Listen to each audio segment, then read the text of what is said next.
Good evening student. आओ चलो आज हम लोग फ्रिक्शन चैप्टर को वाइंड अप करेंगे। लास्ट क्लास में केवल डाउट डिस्कस किए थे। आज फ्रिक्शन को ख़त्म करेंगे।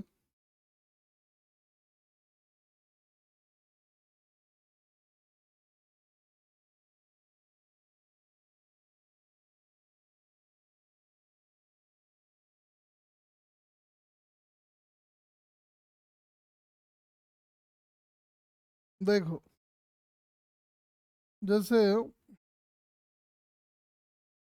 ये एक बॉडी है,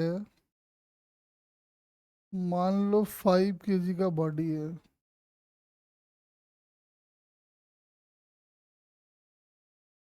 ठीक है, और इस पे हमने फोर्स लगा दिया है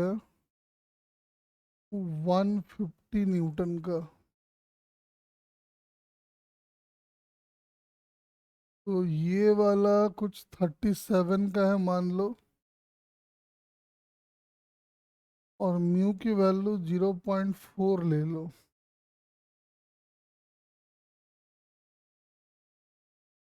find force of friction acting between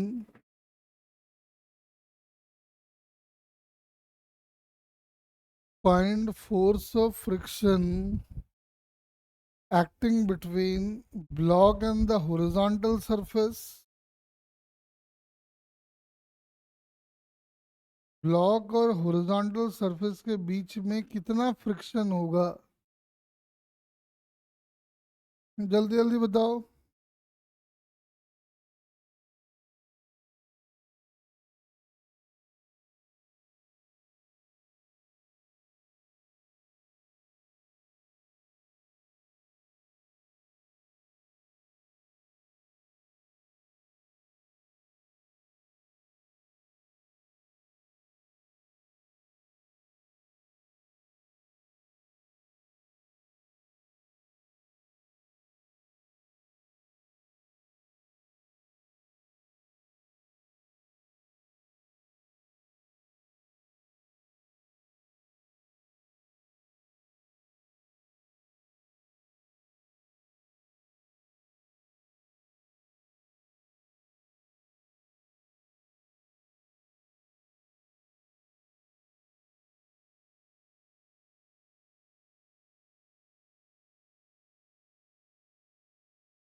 बताओ कितना फ्रिक्शन आएगा।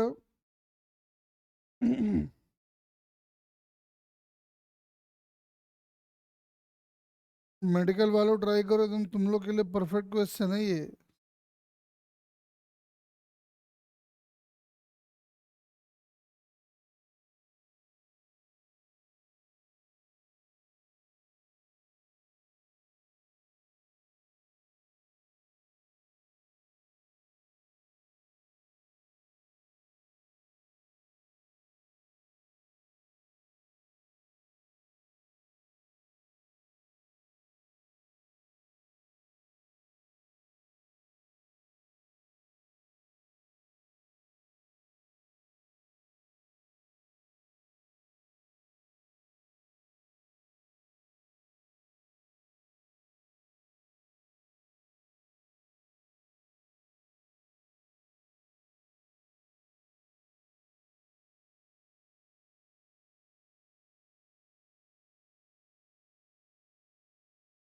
फटाफट ट्राई करो और भी। कामों क्या आएगा देख।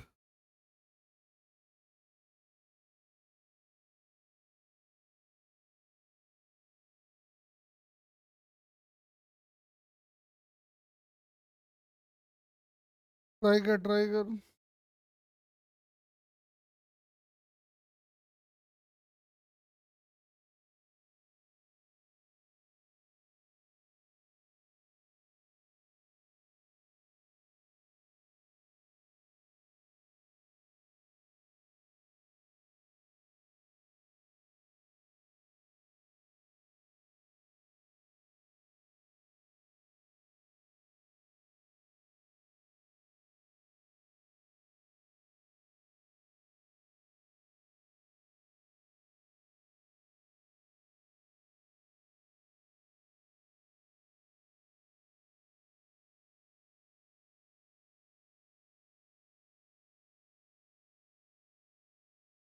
जल्दी बताओ कितना फ्रिक्शन आएगा।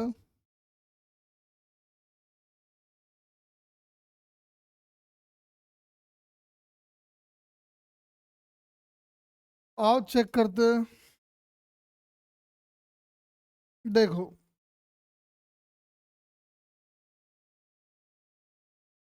पहले अलग से एफबीडी बना लेते हैं। 50 न्यूटन का फोर्स नीचे, 150 का इधर वाला कंपोनेंट हो जाएगा 120। 150 इंटू 4/5। हाँ तो ठीक है ना, तो इतना ही आ गया। और इधर वाला आ जाएगा 90, और नॉर्मल है इधर। तो मेरे गुरु महाराजों, दिख रहा है ये 90 न्यूटन का है और ये 50 न्यूटन का है, तो दोनों के बीच में कभी भी कोई कांटेक्ट रहेगा क्या?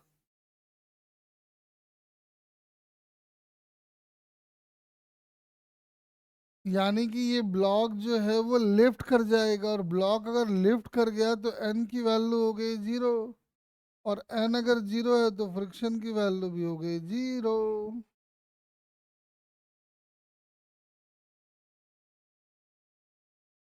अरे जान के मैंने क्वेश्चन दिया था, ध्यान रखो। जब कांटेक्ट ही नहीं रहेगा, फ्रिक्शन कहाँ से लगा दिया?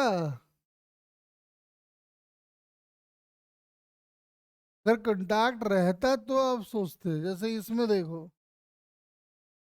ये 5 केजी का ब्लॉक है, ये 50 न्यूटन का फोर्स है, ये 37 डिग्री का है, ये म्यू ले लो 0.3। अब पता करो कितना फ्रिक्शन ऐड करेगा। अरे फर्स्ट वाले में देखना, नीचे उसका वेट लग रहा है 50 न्यूटन, और एक फोर्स 90 न्यूटन का ऊपर लग रहा है। ब्लॉक तो ऊपर चला जाएगा, तो ब्लॉक और सरफेस का कांटेक्ट नहीं होगा, तो एन 0 हो गई। और एन 0 हो गया तो फ्रिक्शन की वैल्यू 0 हो गई।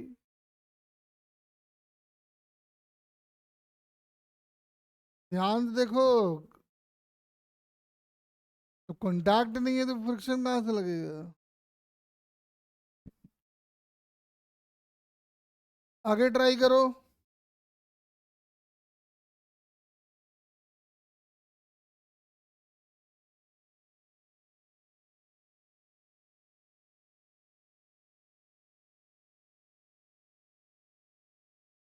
दूसरा वाला ट्राई करें।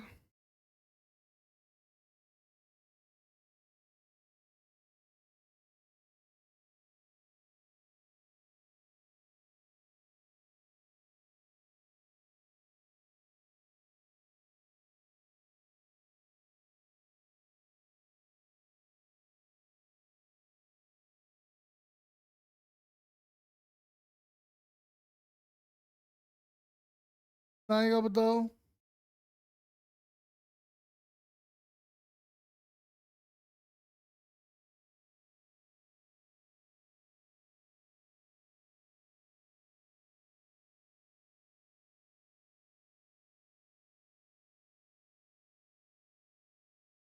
सार्थक जी कह रहे हैं 6 न्यूटन, आओ चेक करते हैं। 50 न्यूटन का फोर्स तो लग रहा है नीचे,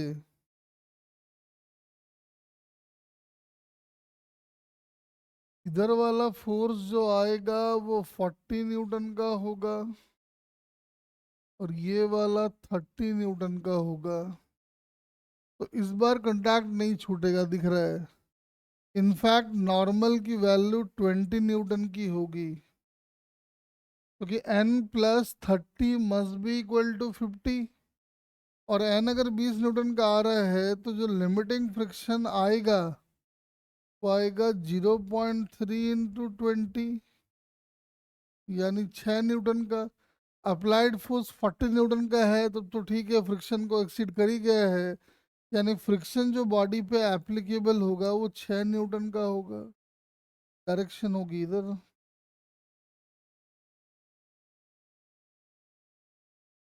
देखो, अब एक बात मैंने आपको बताया हुआ है कि अगर कोई एक इंक्लाइन प्लेन है और इसका कोएफिशिएंट ऑफ फ्रिक्शन अगर म्यू है, ठीक है, तो याद करो हमने इसका एक्सलरेशन का फॉर्मूला बनाया हुआ है डाउन द इंक्लाइन। तो डाउन द इंक्लाइन जो एक्सलरेशन का फॉर्मूला आया था वो आया था जी टाइम्स ऑफ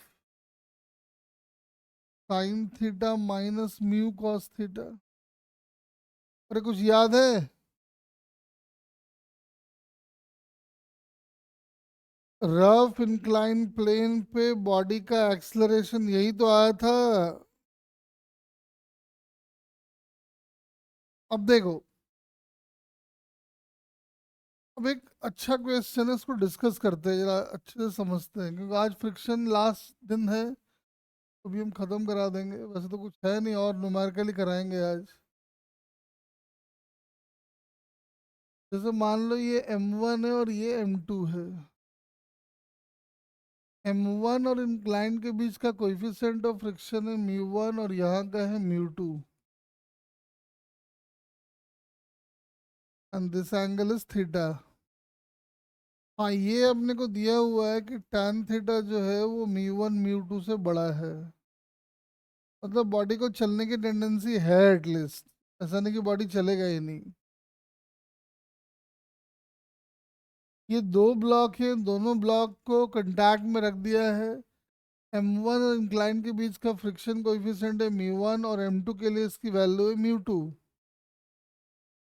ठीक है, तो दोनों बॉडी को हमने एक साथ छोड़ दिया, तो हम जानना ही चाहते हैं दोनों साथ चलेंगे दोनों अलग अलग चलेंगे, दोनों के बीच में कांटेक्ट होगा या नहीं होगा, साथ चलेंगे तो एक्सीडेंट क्या होगा, अलग चलेंगे तो एक्सीडेंट क्या होगा, साथ चलेंगे तो दोनों के बीच का नॉर्मल क्या होगा, ये सब निकालना है हमको। के लिए कुछ केसेस आपको दिया जाएगा, जैसे केस 1 हमने दे दिया आपको। Mu 1 is equal to 0.2 and mu 2 is equal to 0.4। मान लो ऐसा दे दिया हमने कि म्यू 1 की वैल्यू 0.2 है और म्यू 2 की वैल्यू 0.4 है। ठीक है, अब ध्यान से सुनो। अगर हम ये मान ले कि ये दोनों ब्लॉक अलग अलग चल रहे हैं, अभी हम ऐसा मान रहे हैं, ठीक है ना, तो यहाँ से देखो, तो अलग अलग अगर चलेंगे तो देख लो जो एक्सलरेशन आता है पहले तो मास से पूरी तरह से इंडिपेंडेंट आता है, मास का कोई रोल नहीं है। हाँ, जिसका म्यू जितना ज्यादा उसका ए उतना ही कम। मतलब जिसका म्यू जितना ज्यादा उसका ए उतना ही कम। इसका म्यू है ज्यादा तो इसका ए होगा कम, यानी इसका ए होगा ज्यादा। यानी जो बॉडी का A1 जो बॉडी आएगा उसका एक्सलरेशन A2 के एक्सेशन से ज्यादा होगा। इस बात से क्या कंक्लूजन ड्रॉ किया आप, क्या दोनों साथ चलेंगे या अलग अलग?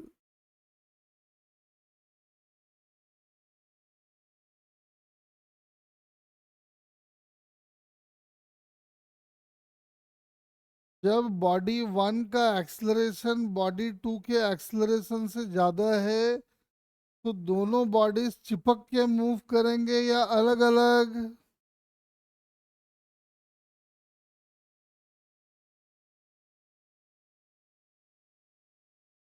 अलग अलग ऑब्वियसली। और दिख रहा है ना, देखो ना, इसका एक्सलरेशन जो है A1 की वैल्यू ज्यादा है। A1 आगे निकल जाएगा, A2 पीछे रह जाएगा। यानी कि पक्का है कि दोनों अलग अलग चलेंगे। तो दोनों अलग अलग अगर चलेंगे तो अगर हमको चाहिए कि 1 का एक्सलरेशन क्या होगा तो बहुत आसान है। अब अलग अलग अगर चल रहे हैं तो 1 का एक्सलरेशन निकालना हो तो म्यू की जगह म्यू 1 डाल दो, मतलब 0.2 डाल दो। और दूसरे का एक्स से निकालना है तो जहां जहां पे म्यू आ रहा है वहां म्यू 2 डाल दो, मतलब 0.4 डाल दो। A1 A2 आ जाएगा,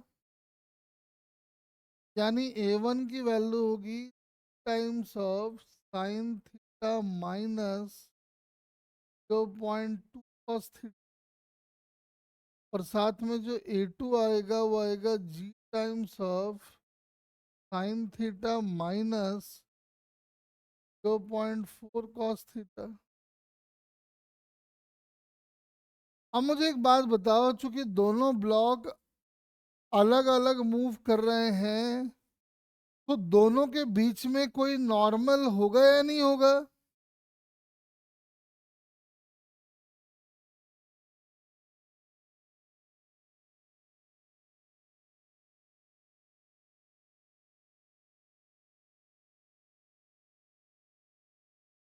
क्या दोनों बॉडीज के बीच में कोई कांटेक्ट होगा या नहीं होगा? जब दोनों के बीच में कांटेक्ट ही नहीं है, इसका मतलब दोनों के बीच का जो नॉर्मल आएगा दैट मस्ट बी जीरो। तो हमारा पहला पार्ट तो हो गया। अब इसी का दूसरा पार्ट हम ले रहे हैं, ध्यान से देखना और बताना। Case two, mu1 is equal to 0.4 and mu2 is equal to 0.2। mu1 की वैल्यू 0.4 और इसकी वैल्यू है 0.2। ठीक है,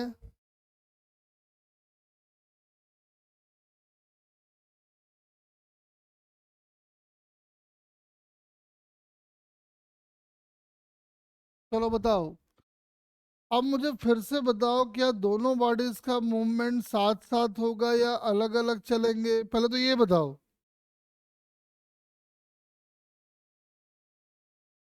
अब दोनों बॉडीज का मूवमेंट साथ साथ होगा या अलग अलग?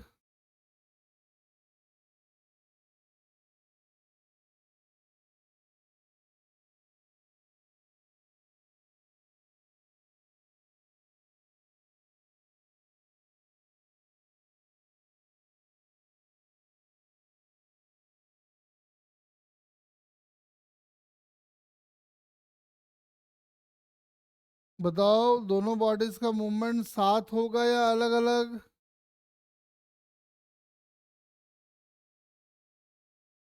हाँ, वन वन जो है, एक मिनट रुको,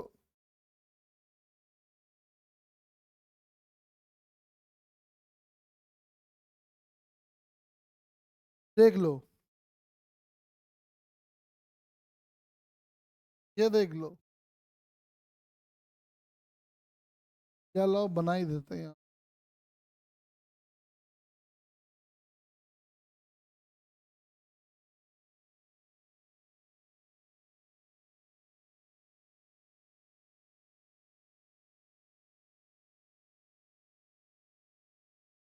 बताओ।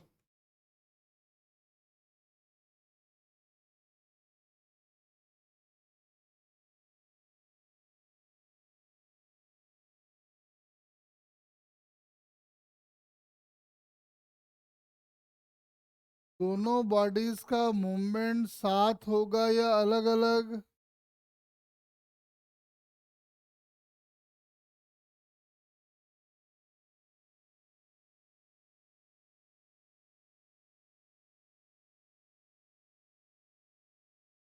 हाँ, ऑब्वियसली साथ चलेगा। रीजन बड़ा सिंपल है। क्यों सिंपल है, देखो। तो हमने देखा हुआ है कि एक्सेलरेशन की वैल्यू आती है g times of sine theta minus mu cos theta. तो जिसका म्यू ज्यादा उसका ए कम, का मतलब इस बार A1 is less than A2। मतलब इस बार वन का एक्सेलरेशन कम है, इसका ज्यादा है। तो M2 तो M1 को बोल रहा होगा, हट ना, मुझे आगे जाने दे। लेकिन इसका मतलब ये है कि भाई दोनों जो है एक दूसरे के साथ ही चलेंगे। ऐसा तो होगा नहीं कि M1 रास्ता दे देगा कि चल भाई तू आ जा, तू आगे बढ़ जा। तो यहाँ पे आंसर कैसे आएगा देखो, कैसे हम लोग A1 A2 निकालेंगे, ध्यान से सुनना। M1G आएगा नीचे, M2G आएगा नीचे। M1G sine theta, M2G sine theta, ये दोनों आ गया नीचे। मतलब ये दोनों हैं जो बॉडी सिस्टम को चलाना चाहते हैं, क्योंकि दोनों एक साथ चलेगा तो मैंने दोनों को मिला जुला के एक सिस्टम मान लिया है।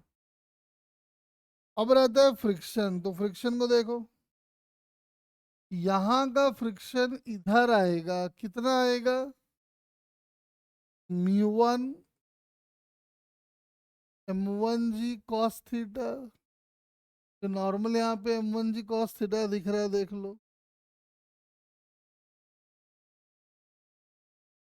वैसे ही इसका भी जो नॉर्मल है वो भी आ जाएगा इधर, तो म्यू 2 M2 कॉस थीटा। हाँ, यहाँ वाले नॉर्मल का टेंशन लेने की जरूरत नहीं है, क्योंकि दोनों को सिस्टम की तरह ट्रीट करोगे तो ये दोनों एक दूसरे को कैंसिल आउट कर जाएंगे। तो इक्वेशन लिखा जाएगा M1G sine theta plus M2G sign theta minus mu 1 M1G cos theta minus M2 cos theta divided by M1 plus M। ये दोनों का कॉमन एक्सलरेशन है। अब एक बात बताओ, चूंकि आप देख रहे हो कि आगे वाले ब्लॉक का एक्सलरेशन कम है और पीछे वाले का ज्यादा है, तो मुझे एक बात बताओ, दोनों ब्लॉक्स के बीच में कोई कांटेक्ट होगा या नहीं होगा? इस बार दोनों ब्लॉक के बीच का नॉर्मल जीरो या नॉन जीरो?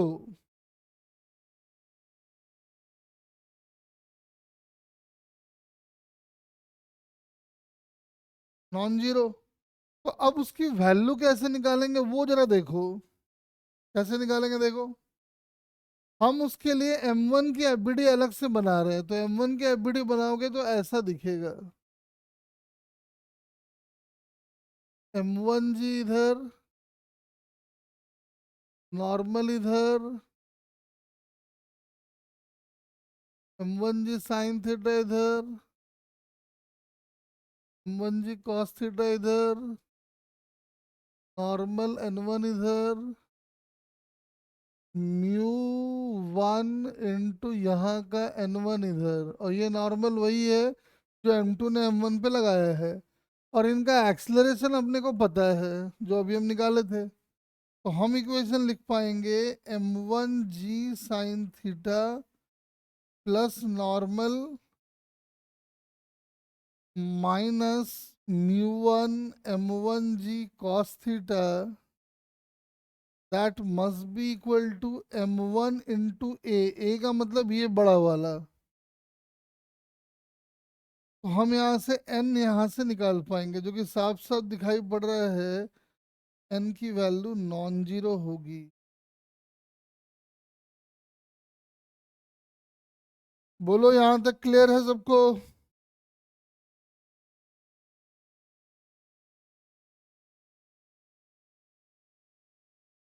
हाँ जी, बताओ, यहाँ तक क्लियर हो गया सबको? ठीक है। अब एक तीसरा केस और बचा है, वो भी देख लेते हैं, आ जाओ।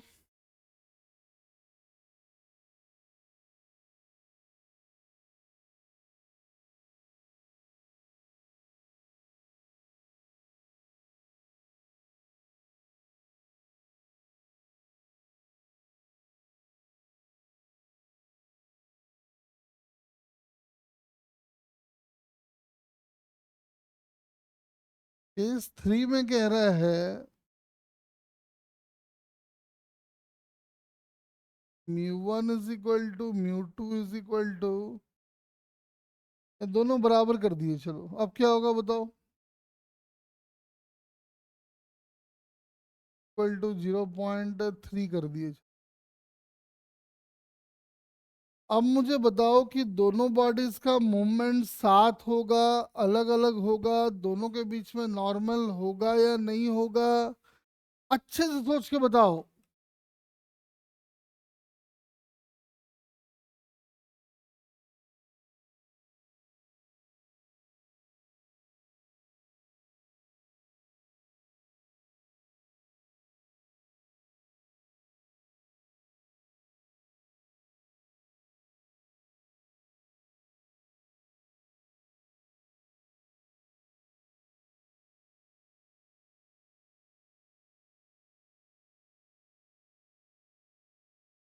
सार्थक ध्यान से देख, अच्छे से सोच, थोड़ा मन लगा के सोच, आंसर मिल जाएगा।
सोच के बताओ बेटा।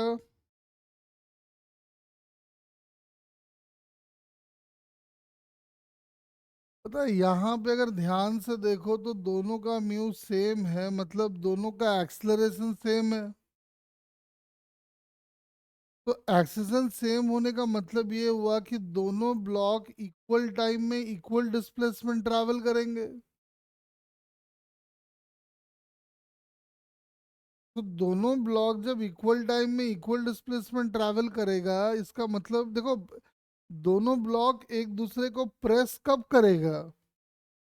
जब आगे वाला चले कम और पीछे वाला चले ज्यादा। बोलो। दोनों ब्लॉक एक दूसरे को प्रेस तब करेगा जब आगे वाला चलेगा कम और पीछे वाला चलेगा ज्यादा। इसका मतलब ये हुआ कि भाई आगे वाला चलेगा ज्यादा, पीछे वाला कम। लेकिन यहाँ तो दोनों का म्यू सेम है, इसका मतलब दोनों का एक्शन सेम होगा। और दोनों का एक्शन सेम होगा तो क्या M2 M1 को प्रेस करेगा या नहीं करेगा?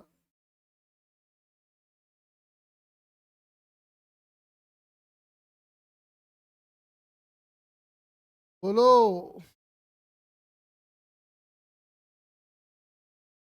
तो जब M2 M1 को प्रेस नहीं कर रहा है, इसका मतलब दोनों ब्लॉक कांटेक्ट में साथ चल रहे हैं या अलग अलग, बिना कांटेक्ट के अलग अलग साथ चल रहे हैं? बताना जरा।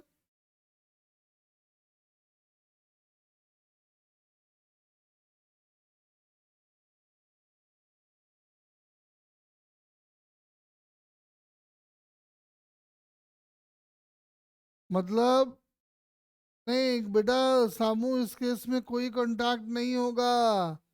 जब आप कह रहे हो कि दोनों अलग अलग चलेंगे तो अलग अलग चलेंगे तो कांटेक्ट कहाँ से होगा फिर? मतलब दोनों ब्लॉक्स के बीच में एक एयर गैप होगा। इतना गैप होगा कि आप पेज को उसके अंदर डाल के निकाल सको। आपको ऐसा लगता है कि ये दोनों एक दूसरे के साथ कांटेक्ट में हैं, लेकिन रियलिटी में एक दूसरे के साथ कांटेक्ट में नहीं है। तो इस केस में अगर आपको दोनों का एक्सलरेशन चाहिए तो कुछ नहीं करना है। जो ए का फॉर्मूला था जी sign theta minus mu G cos theta, उसमें जहां जहां म्यू आ रहा है वहां 0.3 डाल देंगे तो अपने को दोनों बॉडी का एक्सेस मिल जाएगा। और आप कह रहे हो कि दोनों बॉडी सेम एक्सेशन से भाग रहे हैं, मतलब M2 M1 पे कोई भी नॉर्मल एग्जर्ट नहीं करेगा। का मतलब M1 M2 के बीच का नॉर्मल हमेशा ही इस केस में जीरो रहेगा। बोलो बात समझ में आया क्या?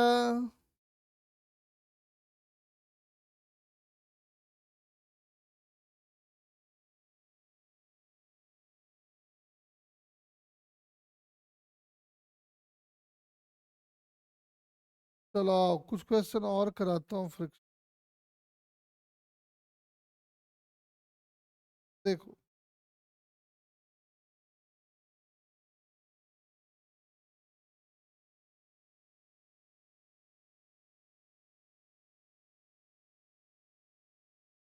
तो इस केस में हमारा n जो है वो एक तो जीरो हो गया।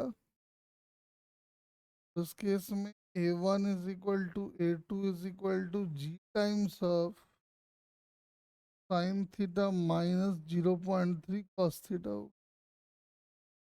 ठीक है ना? आओ थोड़ा और आगे बढ़ते हैं।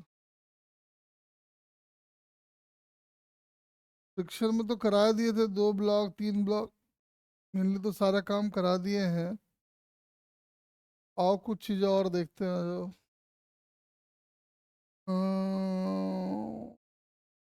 देखो,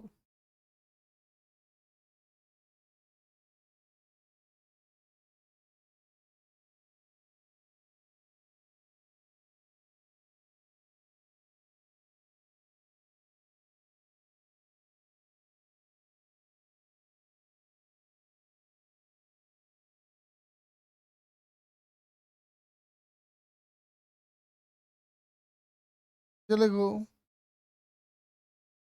What should be the value of M3?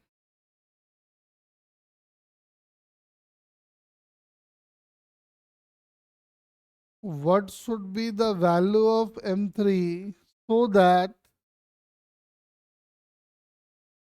there is no slipping between 1 and 2 block?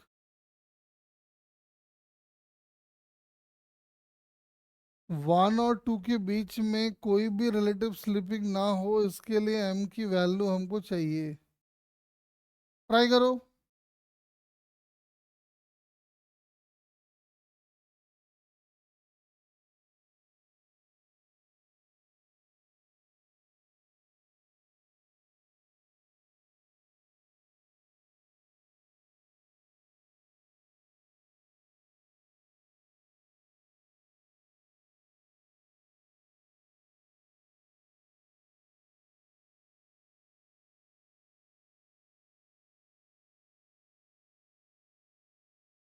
फटाफट ट्राई करो।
फटाफट ट्राई करो।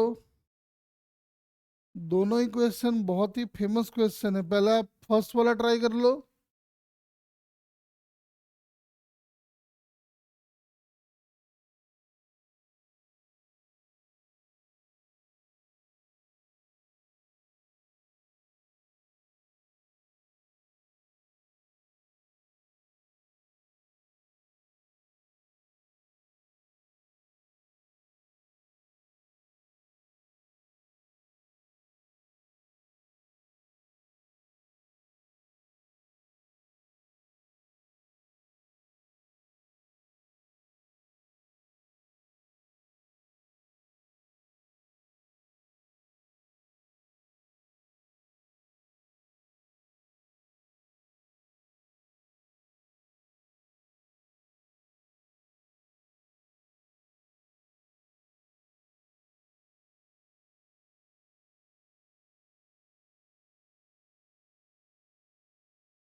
फटाफट ट्राई करो।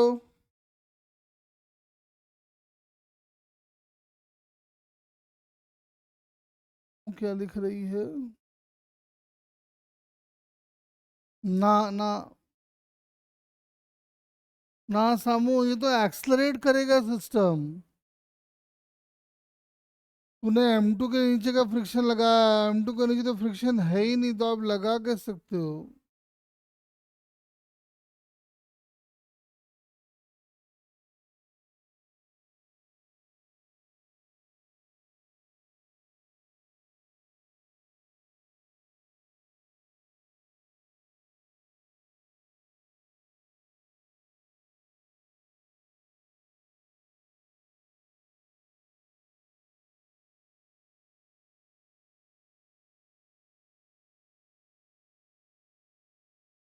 नहीं सामू, ये वाला गड़बड़ है, फिर से ट्राई कर।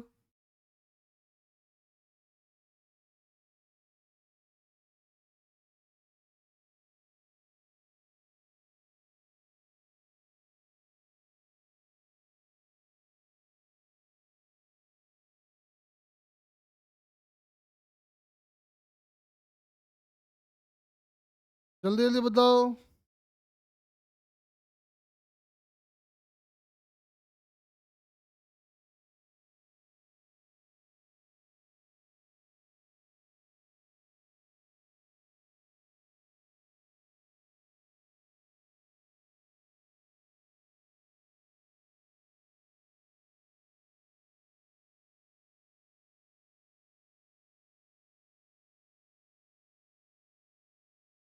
फटाफट ट्राई करो।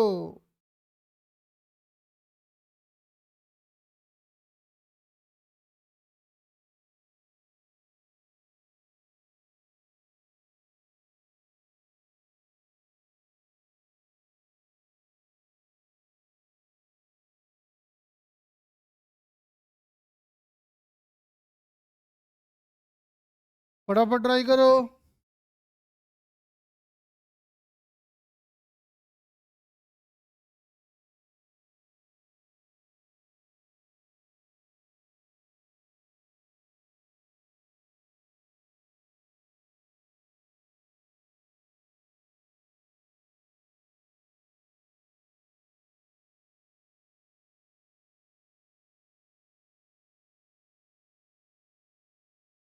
सार्थक, आंसर में बेटा टी तो अननोन है ना, तो टी नहीं आना चाहिए था।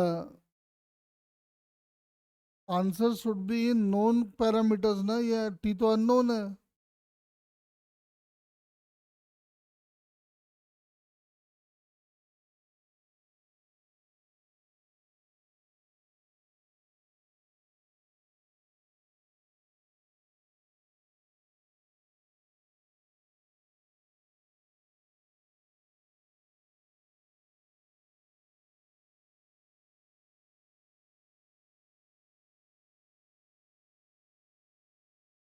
दो मिनट ट्राई करो फटाफट, फिर हम समझाएंगे।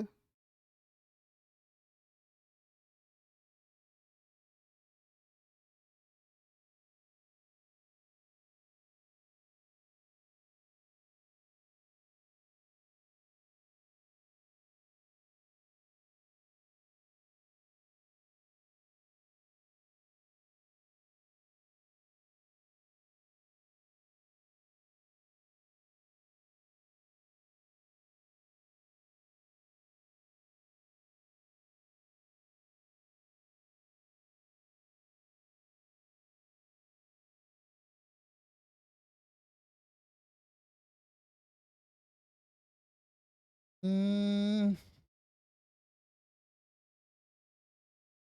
आओ देखते हैं।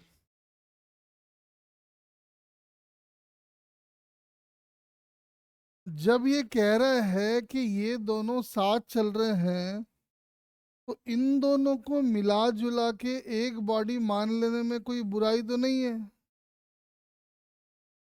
यानी ये सिस्टम बदल के अब हो गया, एक मास यहाँ पे m1 प्लस m2 का, और ये m3 इधर। तो आप ये बोल पाओगे कि इसका जो एक्सलरेशन आएगा वो आएगा m3g by m3 plus m2 plus m1। अब हमारा टारगेट है इस ए को लिखना, तो ध्यान से अगर देखो तो m1, ध्यान से देखो जरा, जो m1 है वो पैर वाला हुसैन बोल्ट है या सर वाला, देखो तो।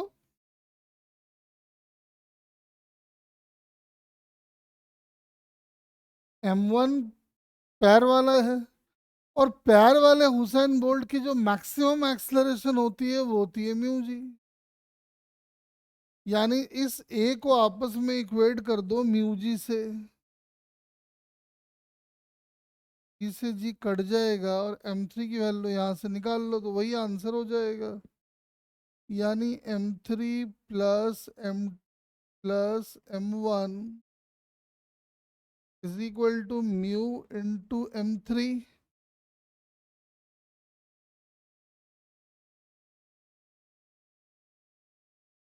तो m3 की वैल्यू यहाँ से लिख लो, म्यू माइनस वन, और इधर रहने दो ऐसा, m3 आ जाएगा m1 plus m2 divided by mu minus one. ऐसे क्वेश्चन हम कई बार कर चुके हैं, ध्यान रखें, बहुत फेमस क्वेश्चन है, बुक में भी खूब दिखाई देगा। अब ये एक वैसे ही क्वेश्चन है, सरफेस एकदम स्मूथ है, ठीक है। यहाँ पे m1 मास है, ये m2 मास दोनों के बीच में लगा रखा है। और वो M3 है। यहाँ कोई फ्रिक्शन नहीं है लेकिन यहाँ फ्रिक्शन है। Find the value of F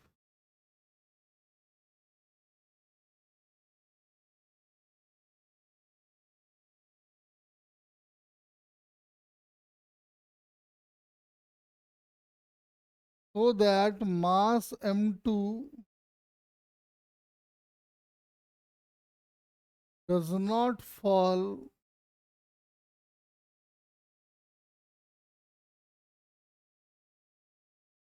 from the position zone। चलो ट्राई करो।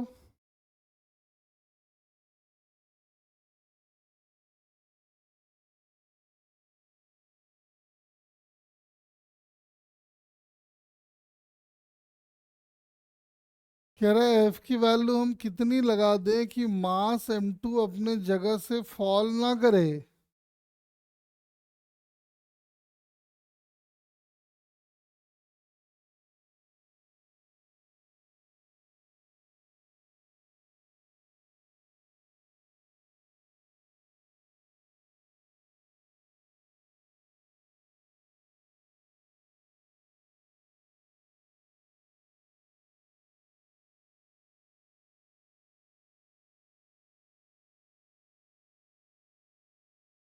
अच्छे से ट्राई करो, एफबीडी बनाओ। साथ चल रहे हैं बॉडीज, इस बात का फायदा उठाओ।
ट्राई करो अच्छे से, एफबीडी उबीडी बनाओ।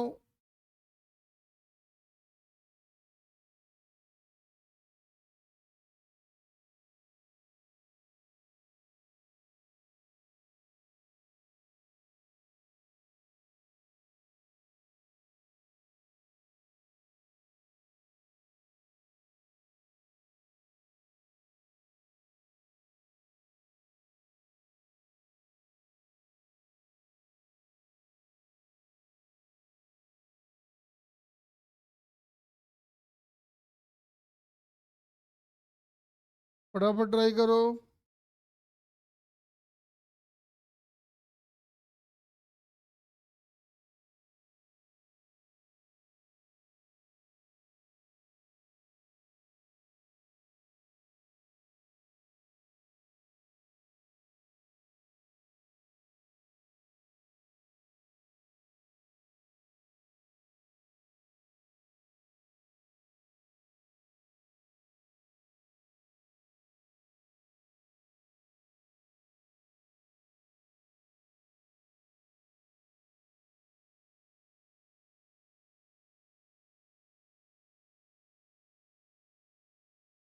ट्राई करो।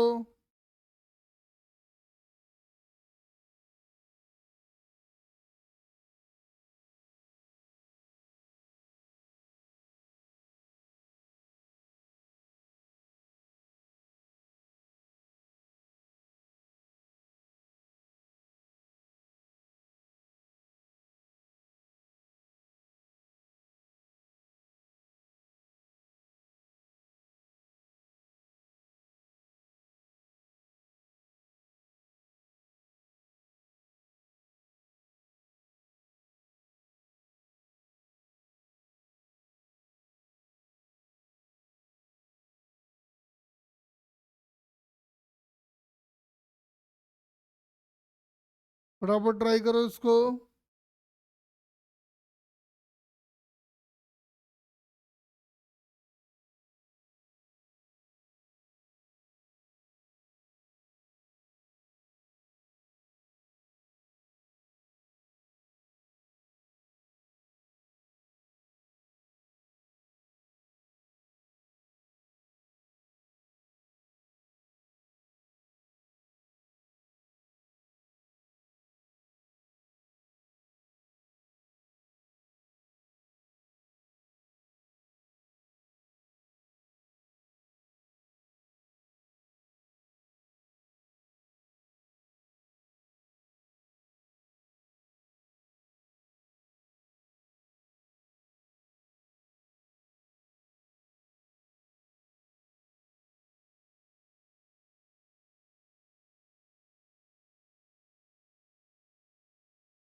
ये आ गया क्या?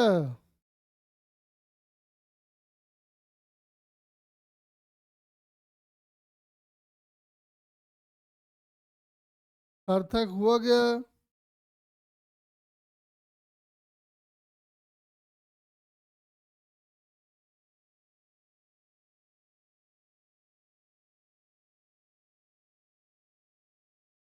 चलो देखो मैं समझाता हूँ।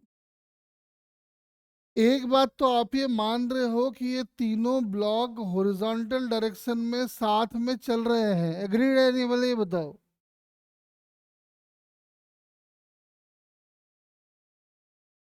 ये तीनों ब्लॉक हॉरिजॉन्टल डायरेक्शन में एक कॉमन एक्सलरेशन से चल रहे हैं या नहीं?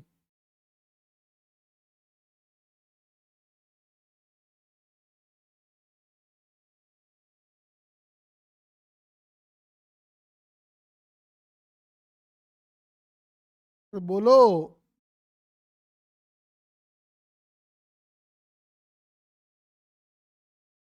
तो अगर ये तीनों ब्लॉक साथ चल रहे हैं तो तीनों का कॉमन एक्सलरेशन हो जाएगा a is equal to F by m1 plus m2 plus m3।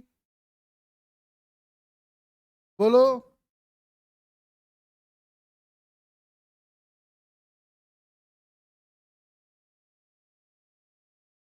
अब जरा m3 की एफबीडी पे ध्यान लगाओ।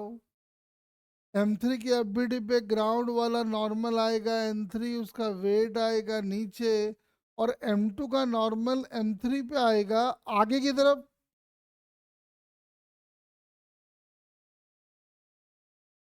M2 का जो नॉर्मल M3 पे लग रहा है हॉरिजॉन्टल डायरेक्शन में, वही तो M3 को भगा रहा है, यानी that normal must be equal to M3 into a. और ए का मतलब हो गया F divide by M1 plus M2 plus M3। बोलो यहाँ तक, क्या यहाँ तक बात क्लियर हो गया क्या?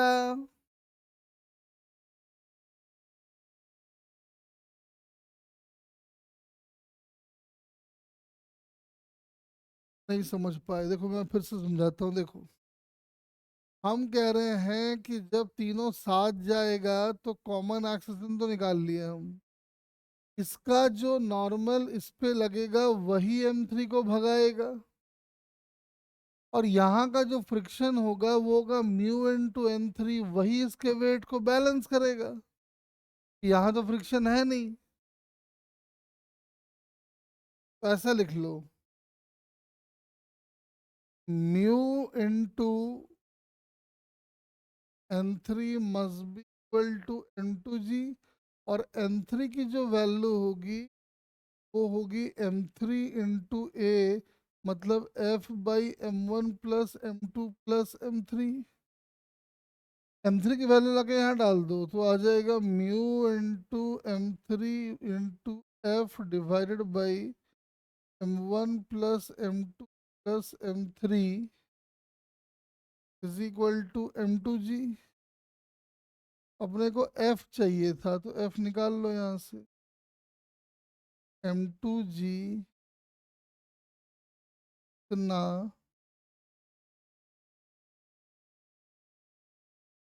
कितना आंसर आ गया।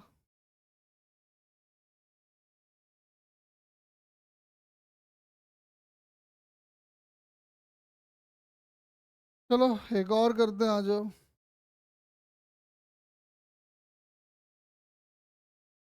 जैसे ये एक हेमिस्फेरिकल बाउल है,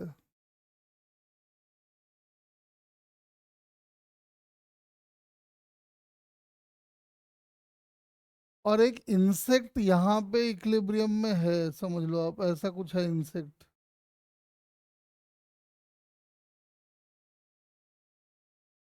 एक इंसेक्ट यहाँ पे अल्फा एंगल बना के इक्विलिब्रियम में है।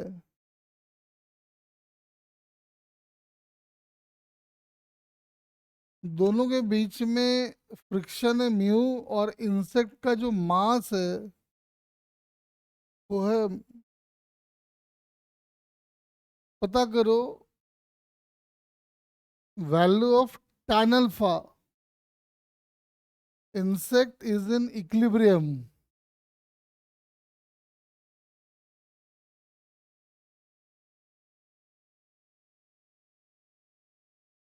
Insect is in equilibrium, then find the value of tan alpha. चलो शुरू हो जाओ।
नहीं, मैं ये कह रहा हूँ कि हमने क्या किया, हमने यहाँ पे टेंजेंट मानते हुए ऐसा एक टेंजेंट ड्रॉ कर दिया, इसको थीटा मान लिए।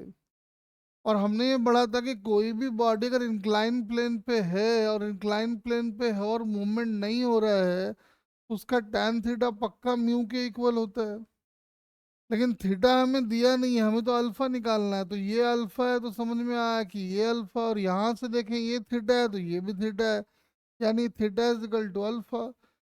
थीटा की जगह अल्फा डाल दिया तो अल्फा की वैल्यू ये आ गई, और यही हमारा आंसर हो गया। बोलो।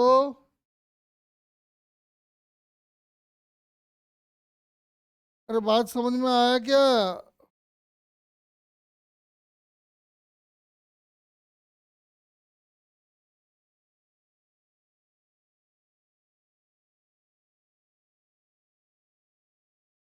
अरे बता दो प्रभु जी।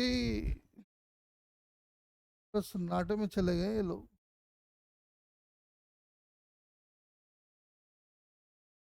देखो,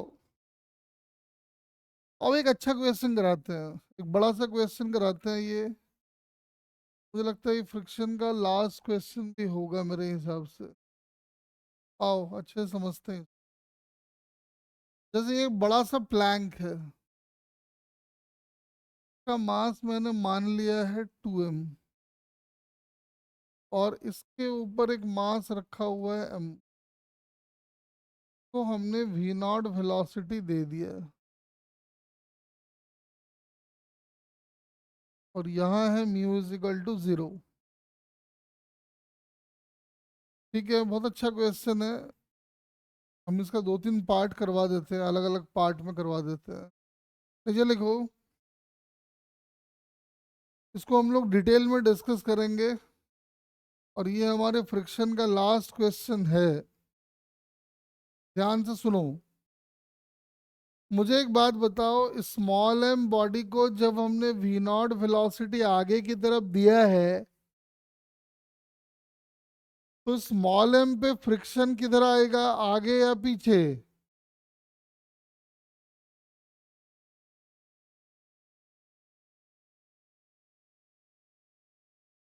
स्मॉल एम पे फ्रिक्शन आगे या पीछे?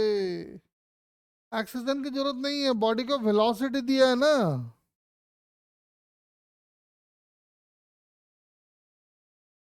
तो नहीं, आगे कैसे आएगा सामू, जब बॉडी को वेलोसिटी दिया है आगे, तो नीचे वाला सरफेस चाहेगा कि वो बॉडी आगे ना जाए, तो नीचे वाला सरफेस ऊपर वाले ब्लॉक पे पीछे की तरफ फ्रिक्शन लगाएगा।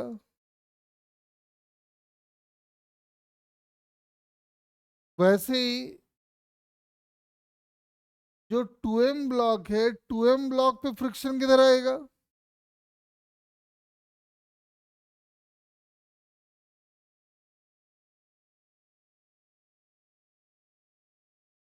2m का फ्रिक्शन m पे अगर पीछे आया है, तो m का फ्रिक्शन 2m पे किधर आएगा?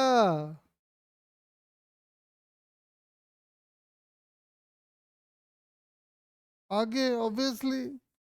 और ऐसे भी दिख रहा है रे, इसमें प्यार वाला हुसैन बोल्ट कौन है?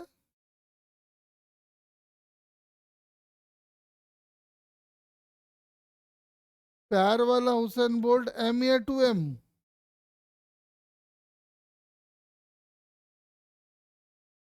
जल्दी बताओ।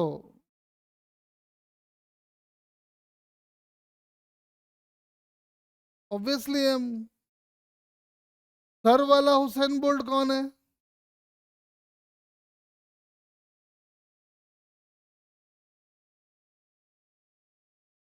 Obviously 2m।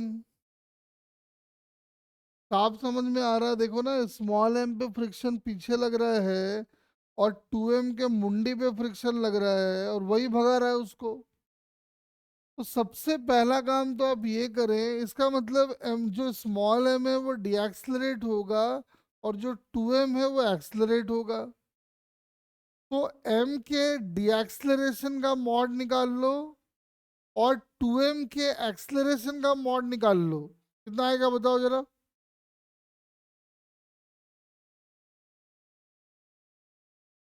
m के डीएक्सलरेट होने का रेट और 2m के एक्सलरेट होने का रेट पता करो।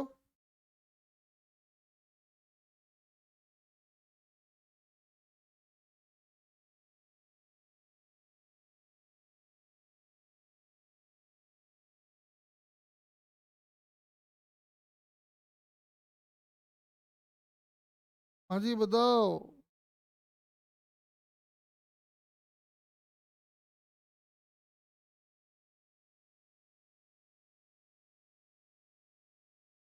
m के डीएक्सलरेट होने का रेट क्या होगा, 2m के एक्सलरेट होने का रेट क्या होगा, ये काम हम लोग कई बार कर चुके हैं, जल्दी बताओ।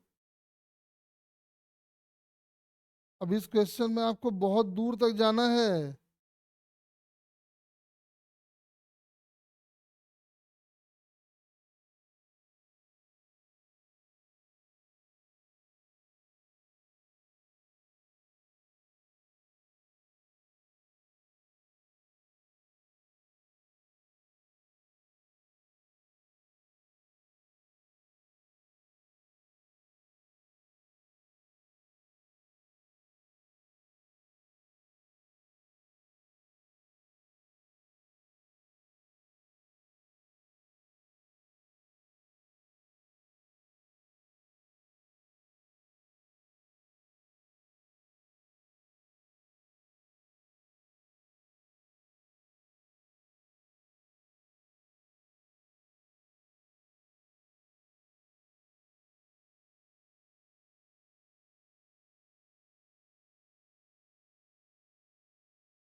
तो लिख लिए क्या?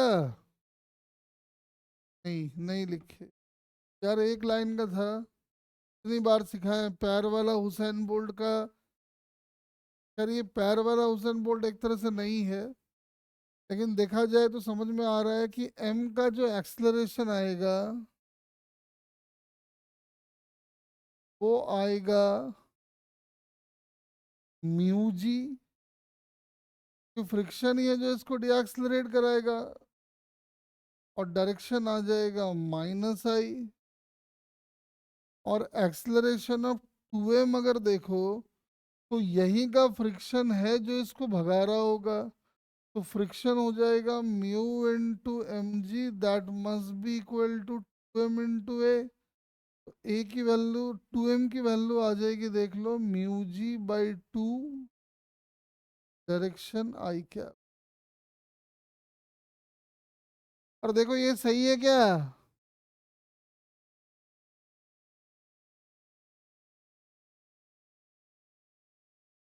हाँ जी बताओ। m का डीएक्सलरेशन और 2m का एक्सलरेशन की वैल्यू देखो, ठीक है। अब सुनो, आपसे पूछा है, क्वेश्चन लिख लो, find the time after which, find the time after which force of friction between m and 2m becomes equal to 0.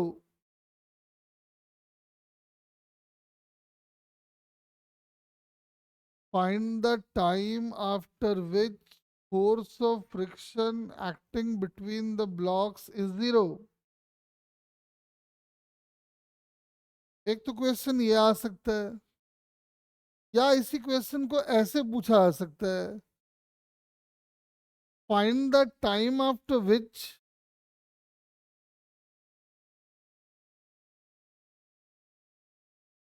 find the time after which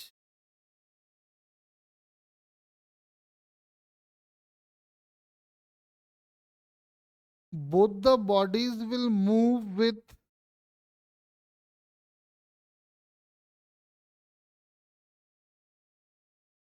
both the bodies will move with same velocity.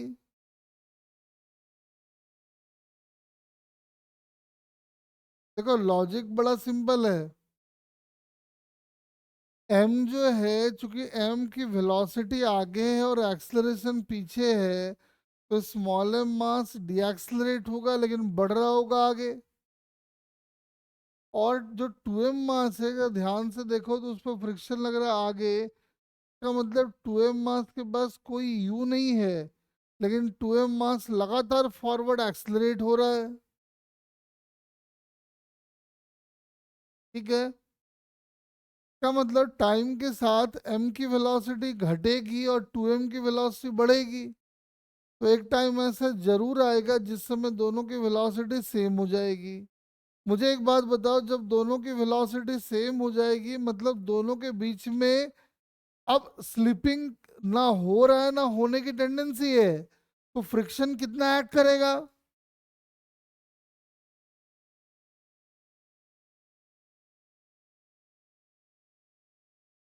एक बार जैसे दोनों की velocity same हो जाएगी के बाद दोनों के बीच में कितना फ्रिक्शन काम करेगा?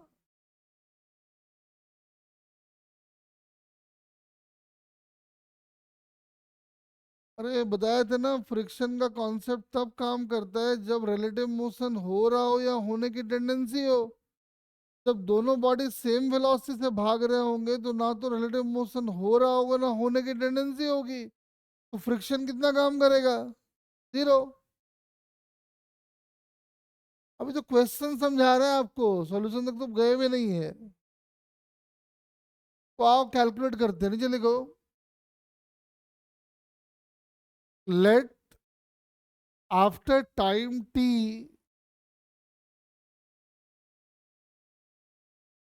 both the bodies will move with same velocity।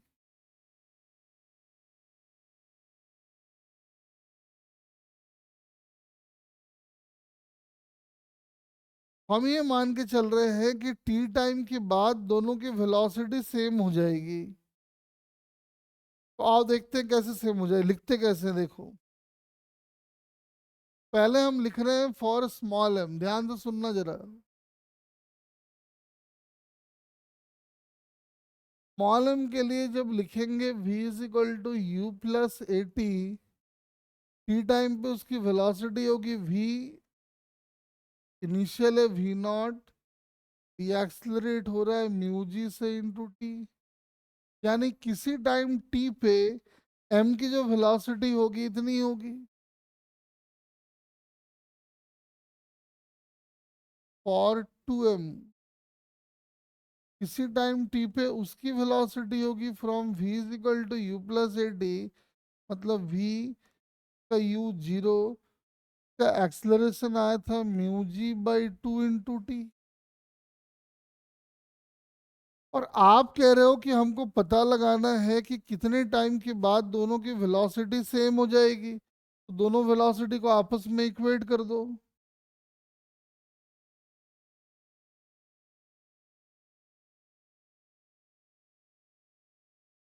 Solve करोगे तो देखोगे टाइम की वैल्यू आ जाएगी 2v0/3 म्यू जी।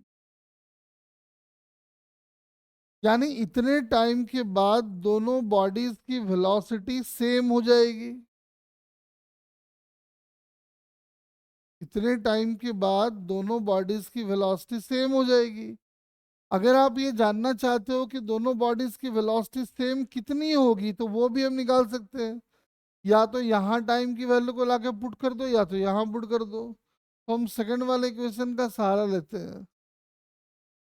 तो v की वैल्यू आ रही है वहां से mu ji by two into T, और जहां जहां टी आ रहा है वहां हम डाल देंगे 2v0/3 mu G. Mu G cut जाएगा, टू टू भी कट जाएगा, और वैल्यू आ गई v0/3। यानी जब दोनों की वेलोसिटी v0/3 होगी, मतलब इतने टाइम के बाद होगी, और इतने टाइम के बाद हम देखेंगे कि दोनों की वेलोसिटी सेम इतनी हो जाएगी और दोनों के बीच में फ्रिक्शन लगना बंद। यानी सिचुएशन कुछ ऐसा होगा कि प्लैंक ऐसा, ये कुछ इधर, यहाँ पे ये भाग रहा होगा v0/3 से, ये भी भाग रहा होगा v0/3 से। अब मुझे एक बात बताओ, अगर ऐसा सिचुएशन हुआ तो क्या स्मॉल एम, जो स्मॉल एम ब्लॉक है वो प्लैंक से कभी नीचे गिरेगा या नहीं गिरेगा?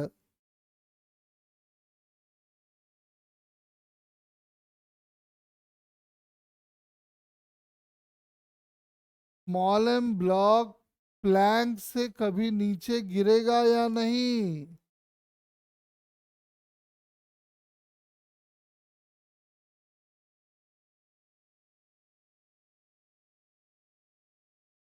नहीं गिरेगा, दिख रहा है। हाँ, अगर आपको निकालना है कि ये वाला डिस्टेंस कितना होगा, ये वाला, ये डिस्टेंस भी हम निकाल सकते हैं। कैसे निकाल सकते हैं? एक तो हम ये काम कर लें कि ये वाला ब्लॉक इतने टाइम में कितना चला वो निकाल लो, इतने टाइम में प्लैंक कितना चला निकाल लो, और ये वाला डिस्टेंस निकालने के लिए क्या करोगे? स्मॉल एम के डिस्प्लेसमेंट में 2m का डिस्प्लेसमेंट ऐड करोगे या सब्ट्रैक्ट?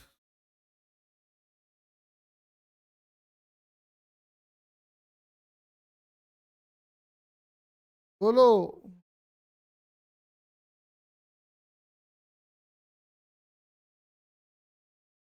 अगर आपको निकालना है कि स्मॉल एम 2m के रिस्पेक्ट में कितना आगे बढ़ गया होगा, तो स्मॉल एम का u पता है, स्मॉल एम का a पता है, टाइम पता है, तो उसका डिस्प्लेसमेंट निकाल लो। उतने ही टाइम में 2m का डिस्प्लेसमेंट निकाल लो, और दोनों डिस्प्लेसमेंट को ऐड करोगे या सब्ट्रैक्ट?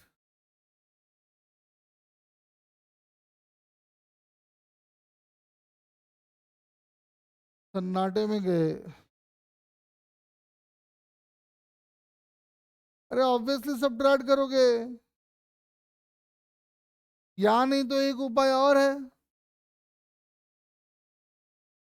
एक उपाय और क्या है, सुनो।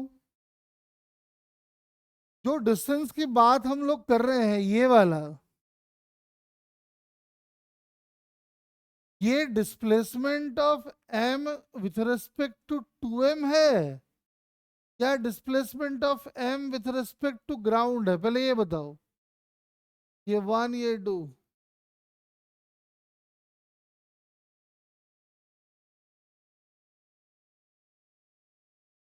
बताओ जरा।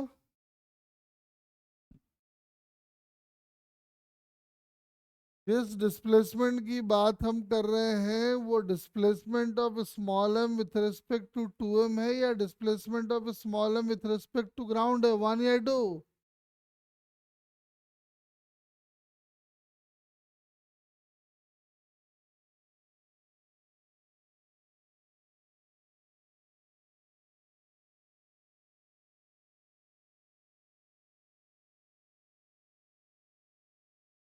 नहीं सामू, 1 है ये। अरे m 2m के रेस्पेक्ट में कितना आगे बढ़ा? अरे तभी तो आप कह रहे थे कि स्मॉल m का डिस्प्लेसमेंट अलग से निकाल लो और 2m का निकाल लो, फिर दोनों को सब्ट्रैक्ट करो। तो सब्ट्रैक्ट तो तब करते हैं जब रिलेटिव निकालते हैं। बोलो।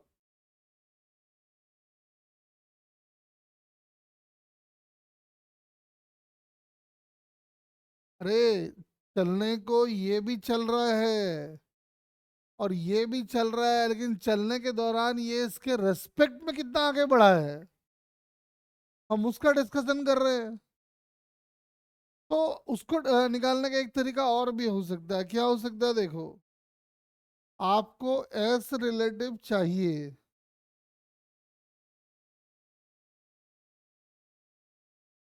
स्टार्टिंग में इसकी वेलोसिटी है वी नॉट, इसके पास कोई वेलोसिटी नहीं है, तो यू रिलेटिव हो गया वी नॉट। अब आता है ए रिलेटिव। तो इसका एक्सलरेशन इधर की तरफ म्यू जी और इसका एक्शन इधर की तरफ है म्यू जी बाई 2। तो जब हम लोग रिलेटिव एक्सलरेशन लिखेंगे तो रिलेटिव एक्सलरेशन दोनों का जुड़ जाएगा या सब्ट्रैक्ट होगा? बोलना जरा। जब हम इसका एक्सलरेशन इसके रिस्पेक्ट में लिखेंगे तो ये वाला म्यू जी और ये वाला म्यू जी बाई टू ये दोनों ऐड होगा या सब्ट्रैक्ट होगा?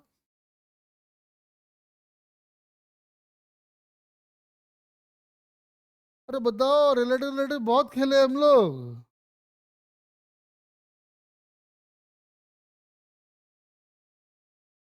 हाँ ऐड होगा।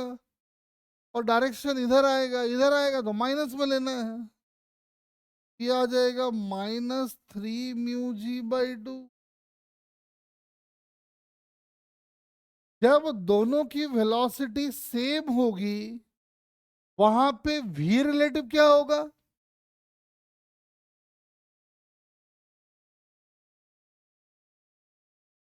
जिस इंस्टेंट पे दोनों की वेलोसिटी सेम होगी वहां पे v रिलेटिव क्या होगा?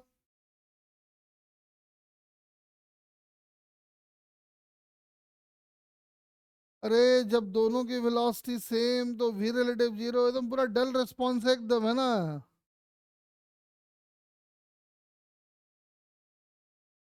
तो हो गया ना, आंसर ही आ गया। यूज कर लो v is equal to U plus A T, सब में लगा दो रिलेटिव। v रिलेटिव हो गया जीरो, q रिलेटिव हो गया v0, a रिलेटिव हो गया 3μg/2t। टाइम की वैल्यू देखो आ गई 2v0/3। वही आंसर आया जो पहले भी आया था। अगर आपको निकालना है ये वाला डिस्टेंस तो हम लगा लेंगे formula, v² is equal to u² plus twice s लगा लो। Final v relative is zero.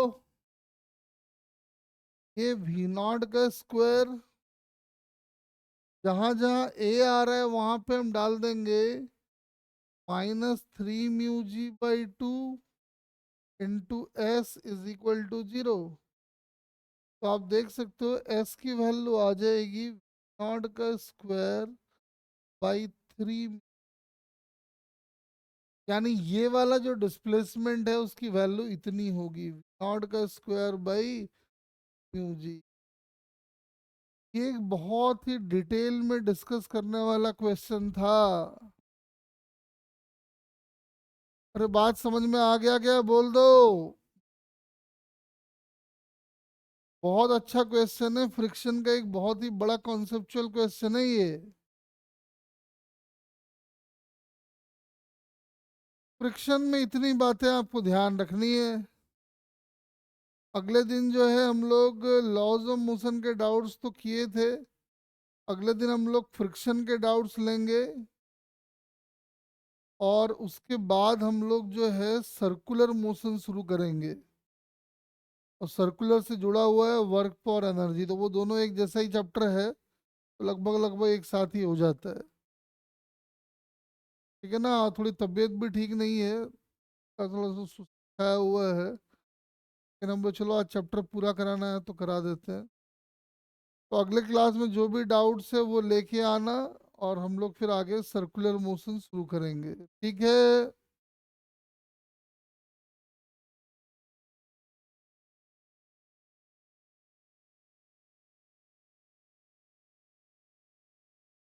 तो फ्रिक्शन को अच्छे से देखें, बहुत सारे कॉन्सेप्ट हमने उसके डिस्कस किए हैं।